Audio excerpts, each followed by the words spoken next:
Ma mère m'a toujours dit de ne pas être jaloux de ce que les gens ils ont parce qu'on ne sait pas ce qu'ils ont fait pour les avoir. Et aujourd'hui, cette phrase elle prend vraiment tout son sens. Bonjour, bonsoir, c'est Tony les gars et aujourd'hui on se retrouve pour une nouvelle vidéo. Comme vous l'avez vu dans le titre, aujourd'hui on se retrouve pour une vidéo qui va parler du Dubaï Porta-Potty. Je pense que vous avez vu que récemment ça parle réellement que de ça sur les réseaux sociaux. Si vous ne savez pas ce que c'est, aujourd'hui je suis là pour vous expliquer ce que c'est réellement, quelles sont les réelles problématiques autour de ça et pourquoi tout le monde en parle récemment. Parce qu'il faut savoir que justement c'est un problème qui n'est pas récent mais qui est là et qui fait surface depuis déjà plusieurs années. Avant de commencer la vidéo, je voulais vraiment faire un énorme trigger warning. Si vous êtes sensible, mineur ou que vous n'êtes pas à l'aise avec des sujets assez sensibles, je vous invite vraiment à quitter la vidéo. On va vraiment parler d'un sujet qui peut heurter pas mal de personnes. Je vous invite vraiment à ne pas continuer la vidéo, je vous en voudrais pas mais c'est vraiment mieux pour vous. Donc si jamais vous voulez tout savoir sur le Dubaï Porta-Potty, restez bien pour la suite de la vidéo.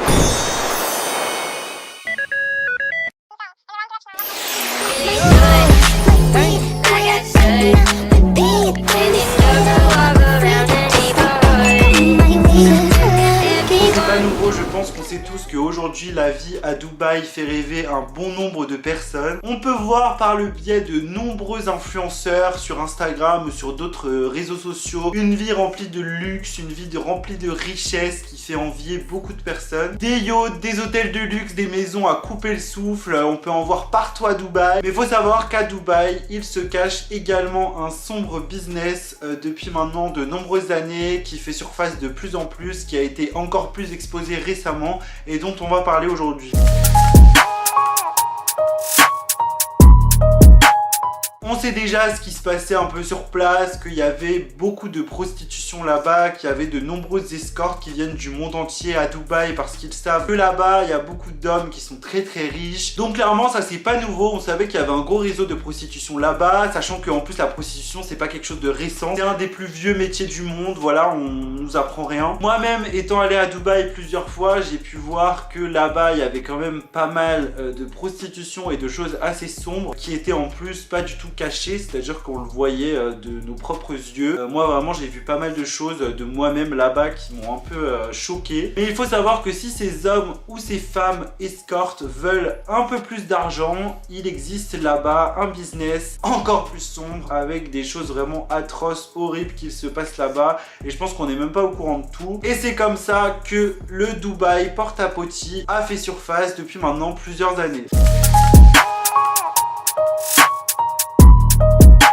Ça signifie tout simplement des toilettes portables, des toilettes qu'on peut prendre et déplacer à sa guise. Et donc pourquoi ce terme? C'est tout simplement parce que, comme je vous le disais, il y a des business qui sont très sombres, comme le fait que certaines escortes, certaines femmes se font faire sur le visage ou dans la bouche. Et donc c'est pour ça qu'on dit des toilettes portables en fait, puisque clairement ces personnes se font réduire à l'état de toilette. Et c'est vrai que j'ai vu sur les réseaux récemment que plein de gens disaient oui, ce phénomène du Dubaï Porta-Potty est très récent, oui ça fait quelques jours qu'on entend parler de ça, mais absolument pas. Faut savoir que ça fait plusieurs années que des femmes témoignent de ce qu'elles ont vécu là-bas, ça fait plusieurs années qu'on en entend parler. Par exemple, j'avais retrouvé une vidéo d'une youtubeuse qui date de 2015 qui avait poussé un coup de gueule en fait sur sa chaîne YouTube, parce qu'elle s'était rendu compte en fait à plusieurs reprises qu'elle avait une amie qui partait tout le temps à Dubaï et à chaque fois qu'elle revenait de Dubaï, elle avait une nouvelle voiture, elle avait des nouveaux sacs, elle avait plein de nouveaux trucs. Lorsqu'elle a découvert la vérité, elle avait poussé un énorme coup de gueule sur sa chaîne YouTube. $250,000 USD. You know, okay, if you don't know what that is, it means on somebody and it's disgusting. These girls are allowing these men, these whatever, to literally on them and piss on them and humiliate them. Them. All for what? Some money? Et donc à ce moment-là, elle parlait déjà de ce business du Dubaï Porta-Potty et des femmes ou des hommes qui font des choses assez graves pour tout simplement réussir à avoir un peu plus d'argent. En 2018 également, il y avait la BBC Africa qui avait fait un reportage autour d'une femme qui avait quand même assez bien réussi. Donc c'était une femme africaine qui avait pas mal de luxe autour d'elle, qui avait pas mal d'argent, etc. Et elle racontait un peu comment elle a fait pour avoir autant de choses, pour s'en sortir, etc. Et elle parle encore une fois de Dubaï. Elle a vécu des choses là-bas qui sont assez graves. You are a desperate guy looking for money and you are getting a guy who want to give you like $10,000.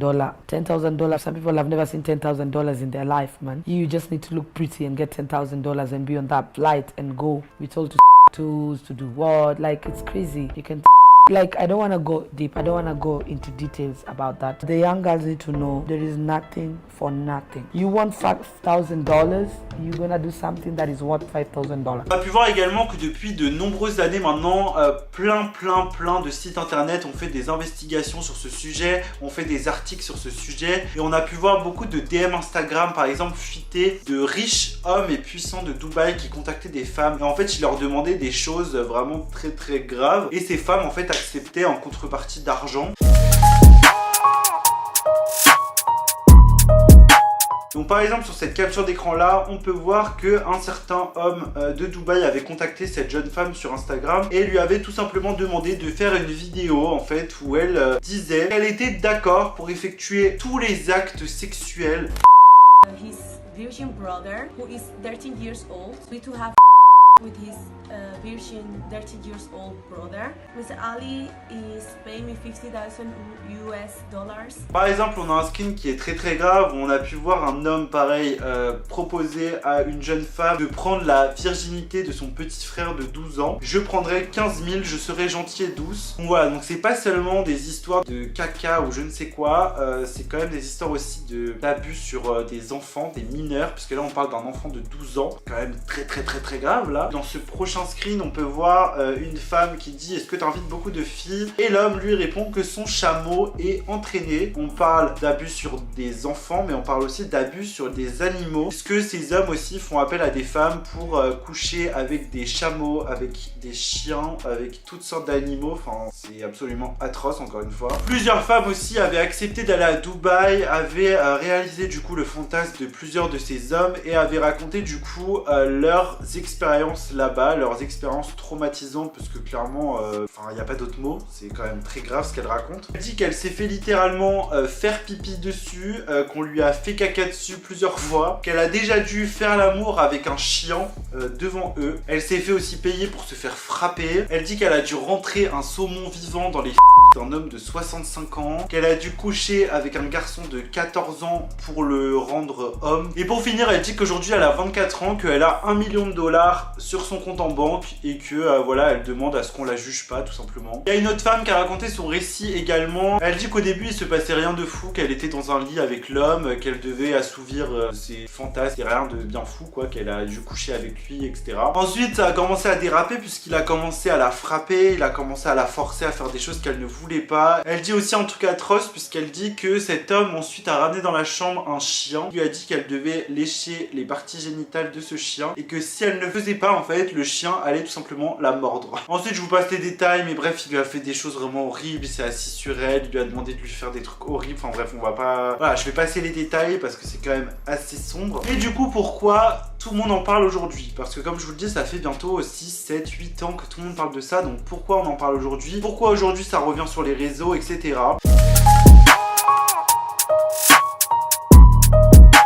Je pense que vous n'avez pas pu passer à côté, ça fait plusieurs jours que des vidéos surfent sur TikTok, des vidéos tout simplement où on voit des personnes avec qui imitent comme s'ils avaient voilà, du caca autour de la bouche, etc. Et bah c'est tout simplement parce que depuis des années, comme je vous dis, il y a des femmes qui témoignent, il y a des vidéos qu'on retrouve qui datent d'il y a des années parlant de ça, mais on n'avait jamais vu de nos propres yeux ce qui se passait réellement là-bas et il n'y avait jamais eu vraiment de vidéos qui montraient vraiment l'atrocité de ce qui se passait. Sauf qu'en fait, cette semaine sur Twitter, il y a une vidéo qui a fuité, montrant une jeune femme. Certaines personnes disent que c'est une influenceuse d'Instagram, etc. Mais moi, j'ai pas trop reconnu qui c'était, je ne la connaissais pas, donc je ne sais pas. Mais une jeune femme, en fait, qui est allongée sur le sol et qui se fait tout simplement faire caca dans la bouche, quoi, en gros. Donc, bien sûr, cette vidéo a fait énormément parler. Ça a aussi remis au goût du jour ce sujet du Dubaï porta-potty. Et du coup, tout le monde en parlait récemment. Et c'est pour ça que c'est devenu aussi un sujet aussi tendance sur TikTok. Parce que les gens étaient choqués. Tout le monde parlait de la vidéo en mode « Est-ce que tu as vu la vidéo sur TikTok? Non, j'ose pas aller la voir. » Enfin, vous voyez ce que je veux dire, à chaque fois qu'il y a une vidéo un peu sensible sur TikTok, tout le monde réagit comme ça. Faut Faut savoir également que c'est pas nouveau, je pense que vous le savez tous, il y a beaucoup de candidates de télé-réalité en France qui sont parties habiter à Dubaï. C'est vrai que ça fait aussi des années que plein de gens se demandent comment font certaines candidates de télé-réalité pour gagner autant d'argent, pour s'acheter autant de choses. Enfin, ça fait poser beaucoup de questions et beaucoup de gens se demandent si elles gagnent vraiment autant d'argent grâce au placement de produits, grâce à la télé-réalité, ou si derrière il y avait un business caché dans lequel elles pouvaient participer. Et du coup, comme le Dubaï Porta-Potty a été mis en lumière, c'est vrai que beaucoup de personnes se demandent du coup sur si certaines candidates de télé-réalité françaises auraient pas participé à ce genre de choses pour se faire de l'argent et s'enrichir. Ce qui a aussi amplifié les rumeurs autour des candidates de télé-réalité françaises, c'est certaines vidéos faites sur ce sujet par des Américains qui ont tout simplement pointé du doigt plusieurs candidates de télé-réalité françaises, donc je vous mettrai des exemples maintenant. There's an IG model called Ocean Elheimer. Oh, look at that. Fun time in Dubai. That's the caption. But what's so fun about Dubai, Miller? New home, new lounge set. So this girl does not have a job, but she's somehow affording to buy herself a new home. De leur côté, je sais qu'elles ont toujours nié et ont toujours dit qu'elles n'ont jamais fait ce genre de pratique et que ça les dégoûte, etc.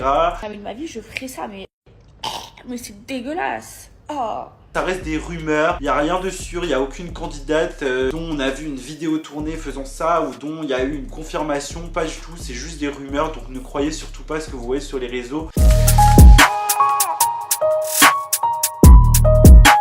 Le problème aussi avec tout ce qui se passe autour du Dubaï Porta-Potty, c'est que ça emmène un peu un racisme banalisé autour des hommes maghrébins en disant que tous les arabes sont comme ça. Par exemple, j'ai vu plein de TikTok à ce sujet-là. C'est-à-dire qu'il y a beaucoup d'hommes justement arabes qui vivent à Dubaï qui disaient il faut arrêter de faire une généralité et de croire que tous les hommes de Dubaï font ce genre de choses. Pas du tout, il y en a qui sont très clean, qui ne font pas ce genre de trucs-là. By making these statements, you are racist. You are generalizing every Arab man in Dubai. Donc c'est vrai que je trouvais ça important de placer ça dans cette vidéo parce que c'est vrai que je vois même beaucoup de TikTok qui disent ouais les fantasmes des hommes arabes. Alors déjà tous les hommes arabes n'ont pas ce genre de fantasme. Et en plus de ça, si on veut vraiment cibler à la limite les hommes de Dubaï, on peut dire c'est les Émirats. C'est vrai que dire les hommes arabes ça généralise la chose et ça crée encore une fois du racisme banalisé. Du coup je voulais vraiment le placer dans cette vidéo et le dire parce que je trouve ça dommage que ça emmène une généralité et un racisme banalisé comme ça encore une fois parce que j'ai l'impression que voilà les gens réfléchissent pas trop. Donc pour résumer, oui il se passe ce genre de choses à Dubaï, il y a bien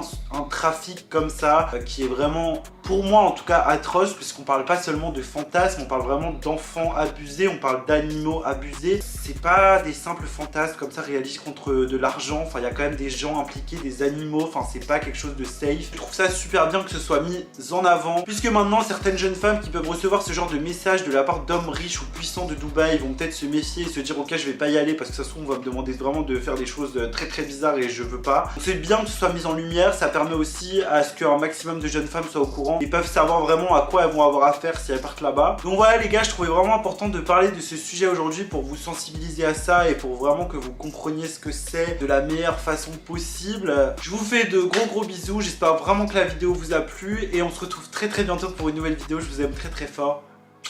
Bye. I can't let them take my soul. Nah, no. Oh, I can't let them take my soul. Nah, no. See, we was cool right before it hit the fence, but it hit the fan when I got him down and benched. But I took a break, I had to leave and go get cleansed.